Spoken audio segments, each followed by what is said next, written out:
You ask Tiger to solve. This deals with linear equations with one unknown. The final result is x equals 6. Let's solve it step by step. Simplify the expression. Simplify the arithmetic. Group all x terms on the left side of the equation. Subtract 13x from both sides. Group like terms. Simplify the arithmetic. Group like terms. Simplify the arithmetic.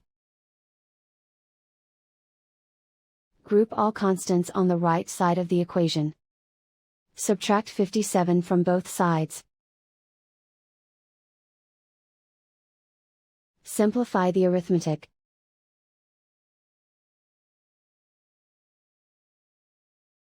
Isolate the x.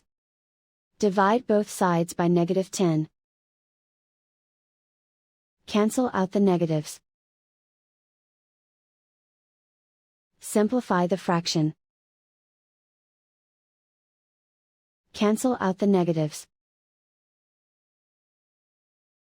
Find the greatest common factor of the numerator and denominator.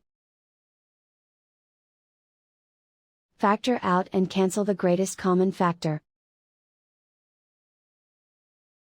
And so the final result is x equals 6.